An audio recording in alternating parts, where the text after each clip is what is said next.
Mysterious deaths never fail to captivate. Were they accidents? Tragedies? Murders? Or all of the above? In the case of Dee Dee Jackson, the ex-wife of Jackson 5 member Tito Jackson, the truth is a little intricate. Her lover said she drowned, but he was the only witness. And on the day of her funeral, he decided not to show up. Here is the full story about the Dee Dee Jackson case. It's a tale as old as time. A young couple falls in love, gets married straight out of high school, and has babies. Except this was no ordinary couple. Dolores, Dee Dee, Martez Jackson and Tito Jackson were wedded in 1972. While he lived the life of a performer, Dee Dee was happy to stay home and raise their 3 kids, named Taj, Terrell, and TJ Jackson. Fame didn't appeal to her, but she nonetheless went out of her way to treat the band of brothers as her family. Dee and Tito had different interests and over the years, they drifted apart. In '88, they decided to get divorced after being married for more than 15 years. They parted ways amicably and were able to still be friends. Dee Dee even fell in love with a new man. Their night started like any other. Don Bohanna swept into Dee Dee's life at the beginning of the 90s. He was wealthy and well-connected, with business interests spanning multiple sectors. Despite being 20 years Dee Dee's senior, they were a good match for each other and seemed to make each other happy. Dee Dee and Don even had an evening routine. On August 26, 1994, they ate dinner together, then lounged about the pool area for some music and drinks. It all sounds perfectly civilized and how rich people are supposed to do romance. They were both inebriated and neither of them was wearing any clothes. But at 3:30 a.m. on the 27th, 911 received a call from Don. Paramedics found Dee Dee unconscious next to the pool. When questioned regarding the night's events, Don said, "We went out to sit by the pool and have a couple of drinks. Sometimes, have a cigarette. It's very, romantic. We ended up going into the jacuzzi, and she swam over to the light. Then I noticed she wasn't moving. So, I jumped in, put my arms around her, and then flipped her out of the pool. At that time, I started doing CPR on her. I couldn't believe it, she just went numb. Paramedics did what they could to stabilize her and rushed her to the ER, but Dee Dee didn't make it. As a result of her ties to the Jacksons, news of her death went global. The Jacksons, who were most likely to draw attention, elected to stay away out of respect. To minimize all the unwanted media attention at Dee Dee's funeral so that those in attendance could mourn in peace. Michael Jackson looked after his nephews during this difficult time, choosing to take them away from all the chaos. As it turns out, the spectacular wedding that Dee Dee and Donna had spent so many hours planning together, fell on the same day that those who knew Dee Dee would be paying their respects and saying goodbye. Donna believed that it would have been Dee Dee's wishes that the wedding should proceed. Some changes had to be made and the ceremony wasn't the grandiose affair it had been planned to be, but she still had all her family there for her special day. Which, of course, means none of them were at Dee Dee's funeral. Not even Don, who had loved her, and in whose company she had been when events occurred that led to her death. It didn't reflect well on them. The investigation and Don's statement. Dee Dee's sudden departure left her family devastated and seeking answers. The investigation was led by Detective Bob Snapper. In the statement Don gave to the police, he went over the details of the evening. He told them that Dee Dee had been in the jacuzzi while he lounged next to the pool on the opposite end. She made a move to swim in his direction, executed an Olympic-style flip, and then swam away again. At some point, he realized there was no movement, and when he stood, he saw she was face down in the pool. He exerted great effort to get her out of the water, drag her out and turn her over. She lay unmoving. The investigators observed that Don's testimony was cold and he seemed detached. But shock affects everyone differently. The evidence suggested that Dee Dee had drowned accidentally. Something didn't sit right with Dee Dee's family. It was a well-known fact among those who knew Dee Dee that the woman didn't belong anywhere near a large body of water. Ex-husband Tito expressed doubt she was in the pool of her own accord, as she had hydrophobia and she couldn't swim. The Jackson family deemed Don's version of events as absurd. When Don went on to explain that he had taught Dee Dee how to swim, they still dismissed his claims as ludicrous.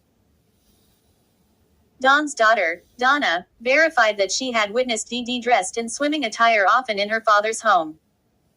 The two families were at an impasse, as the Jacksons were convinced of Dawn's guilt. More concerns were raised. Dee Dee's autopsy revealed injuries that had resulted from blunt force trauma as well as blood alcohol levels that 3 times exceeded the legal limit. There were 50 cuts and bruises that were determined as being not from accidental causes. Furthermore, the coroner noted the possibility that the victim didn't drown on her own. Despite these alarming findings, David Posey stated the cause of death on the autopsy report as undetermined. Dee Dee's sons were more determined than ever to have answers and justice. They weren't satisfied with the answers they got. Dawn's defense for the damage to Dee Dee's body was simple. In his initial statement to the police, he had explained that it hadn't been easy to get Dee Dee out of the pool. Therefore, he said, the trauma had occurred during this process. Another factor to consider is that Dee Dee suffered from a liver disease, which is known to exacerbate hemorrhaging and bruising. And the alcohol in her system would have made her bleed more, too. Considering how intoxicated she and Dawn had both been when this occurred, it stands to reason that one drunk person hauling another drunk person from a pool would be anything but graceful. But it wasn't explanation enough for the Jacksons. Some serious defamation of character. When the state attorney was reluctant to accept the case, the Jacksons appointed a lawyer named Brian Oxman to pursue justice for Dee Dee's death. A lawsuit for wrongful death was opened against Dawn Bohanna in August of '95. Counselor Oxman made dire allegations that Bohanna had run into financial difficulties and intended to exploit Dee Dee for her wealth and connections. He surmised that her refusal to part with her money resulted in her murder at the hands of her lover, who had a history of violent behavior. None of it was true. Let Detective Bob Snapper dispel the accusations that Oxman had made as untruths and lies. The worst the authorities had to deal with in terms of Mr. Bohanna were a few noise complaints from disgruntled neighbors. Which isn't the same as aggravated assault.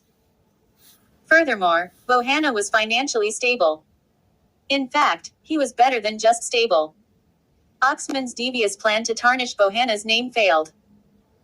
Without anything to substantiate his claims against Bohanna, the case was thrown out of court. And then, suddenly, things changed. Years passed of various legal teams dusting off the files, digging through all of the available evidence, and concurring that there was no further injustice that required correction. But Lori Ann Jones was like a dog with a bone. She refused to put it down, going so far as to venture to Dawn's house to look over the scene. After that, she met with Dr. David Posey, the pathologist who had performed the autopsy on Dee Dee. Whatever thoughts their conversation stirred in Dr. Posey must have been rather profound, as it resulted in him altering the findings from his examination, and the case became a homicide. Dawn maintained that he was innocent. Even after he had done everything asked of him by the investigating officers, including submitting to and passing a polygraph test, in March '97, Dawn found himself facing charges of second-degree murder. He entered a plea of not guilty, which meant that there would have to be a trial. Dawn may have had excellent connections, but in this case, it wasn't in his favor. The best attorney he would have been able to appoint also happened to be a conflict of interest. So, on recommendation by the best, Dawn entrusted his case and freedom to Harold Braun. Braun was positive about their prospects. They proceed to the court of law. The prosecuting party opened with strong anecdotal evidence that Dee Dee was incapable of swimming and not fond of water. They then brought the attention of the court to the damage that the victim's body had sustained. Dr. Posey testified that her death was a result of intent and that he had this corroborated by other experts. Dr. Posey soon backpedaled his statement when he was questioned further. It transpired that he had failed to speak to any other professionals in his field. The notion to change the cause of death had occurred to him when he was probed by Jones, so that's what he did. Considering the importance they had placed on this one witness, this was detrimental to the Jacksons' case. But Dawn's lawyer dropped the ball in a big way.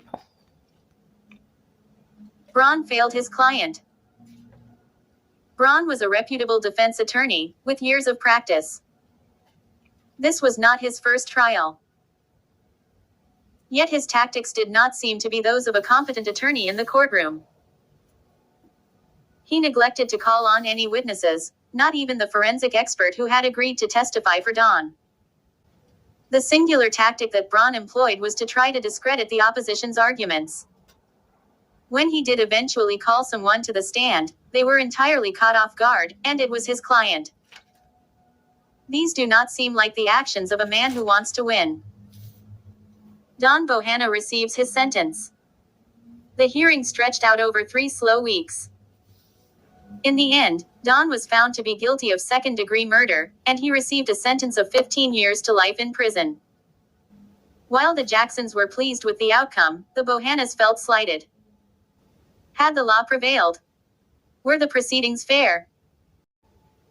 Don feels that things may have gone differently if it wasn't for the blatant incompetence of a man who was supposed to be his savior. Don had done more to prove his own innocence than his trusted attorney had, but Braun didn't even use the evidence Don had amassed. These days, Don is over 80 and still in prison. His appeals for parole have been turned down. It's disgusting how the plot thickens. To the shock of nobody, Harold Braun found employment with the Jacksons after his spectacularly incompetent show in the courtroom for Don's trial. This raised some eyebrows and he is subsequently being investigated.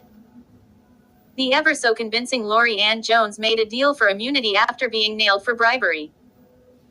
She doesn't work for the DA anymore. People.com. But wait, there's more. Oxman the liar was disbarred for unethical practices. But the biggest fly in the ointment is awarded to Dr. Posey. Posey's qualifications have been called into question. Considering he had only held his position at the morgue for a month, his lack of experience is concerning, to say the least. Oh, and there's the small matter that he'd been paid off to be a witness. The legal system was corrupted. There were too many people involved in the prosecution of Don Bohanna who were in it for their own selfish motives, and justice failed. After having spent a mere 29 days in employment as a medical examiner, Posey was no expert. More disturbingly, his decision to alter a cause of death from undetermined to homicide-assisted drowning on an official document coincides with the house he was about to be evicted from suddenly being paid off. The property value increased by $300,000 and ownership was transferred to Fielding Electric. There were too many inconsistencies involving the people surrounding Don's case. The professionals didn't do their jobs adequately. As a result, the evidence was skewed and the defendant was misrepresented and the jury came to a conclusion without all the facts. It wasn't a fair trial. Let's take a look from the Bohannas' perspective. In over 20 years, Don and his family haven't changed their claim that he is not guilty of the murder for which he was wrongly convicted. Dee Dee's children see it very differently and feel that Don is where he belongs. While Bohanna is adamant that he did not murder Dee Dee, he feels the enormous weight of guilt that he was too intoxicated to save her life on that night. Don is not a young man. He's over 80 now and has been in prison for more than 20 years. He's had a stroke and caught COVID-19. He was sentenced to 15 to life, and it is starting to seem like the latter will be the time he serves. A little history on Don. Prior to being convicted of second-degree murder, Don Bohanna was a reputable and professional man. He had no dirt on his name. He worked hard to get to where he was. He served his country, was an educator, and is well educated. He was a highly successful businessman and a good father. He was involved in multiple business ventures, including being part of establishing a financial institution worth $700 million and opening a restaurant with his daughter. The scope of commissions and councils he served on ranged from aviation to Boy Scouts. By all accounts, he comes across as a driven individual who achieved great things and had great wealth but kept his feet planted firmly on the ground. He's been in prison for a long time. The evidence keeps stacking up that the justice system has failed Don Bohanna. On the 1st of July 2008, he was supposedly eligible for parole. It must have been unsuccessful because Don is still serving behind bars, over 2 decades after he was given his sentence. Bohanna lost the use of his right arm after having a stroke. This classifies him as an inmate who is of high medical risk. He hardly seems like a danger to the public. Still, he hasn't been granted parole. Why don't they want to let him out? Whatever the criteria are for being let out on parole, the board felt that the declining Mr. Don Bohanna fell short. In March 2016, he had an unsuccessful parole hearing. His former counsel, Bruce Zucker, suspects that the reason for the refusal is because Don steadfastly maintained his innocence. As per the Court of Appeals, whoever may be responsible for ascertaining whether an inmate is a suitable candidate for being released on parole, should take great care to be unbiased and not to reissue the original sentence. They go on to state, improper use of an inmate's claim of innocence to deny parole could lead to the anomalous result of an inmate who is, in fact, innocent never being released from prison unless he or she is willing to admit to committing the life of crime falsely, ignoring the blatant evidence, incompetent or deliberate. In 2017, there was an episode of a show which ran on ABC News, called Jackson Family Mystery: The Death of D.D. Jackson. The show featured interviews with all the big guns involved in D.D.'s murder investigation. Brian Oxman, prosecutor Lori Jones, Stephen Kay, and Bob Snapper all made an appearance. The intelligence they communicated over the course of the episode did much to discredit the incarceration of Don Bohanna. There was enough evidence to warrant that the DA's office should have reviewed his case, but nothing came of it. People succumb to the persuasion of power. There is no escaping the fact that power corrupts. And the Jackson family has power. Their fame draws people in, and those looking to carry favor will go to obscene lengths and rationalize doing things that are better left undone, as appears to be the case of the people working in the DA's office. Don's attorney addressed Robert Grace of the DA's office in writing. Surely the Bohanna prosecution was not your office's finest work. I can just hope that the political influence of the Jackson family does not continue to corruptly influence how your office deals with these serious allegations of misconduct. Grace responded to the effect that the DA's office would not stand against Nolan should he take action to appeal to the parole board. But when the hearing was mere minutes away, Nolan received notice that Grace denied this. Don's case isn't the only one out there with a lot of controversy surrounding it. As you leave the page, kindly hit the like bell and subscribe to the channel if you haven't done so as yet. Thank you.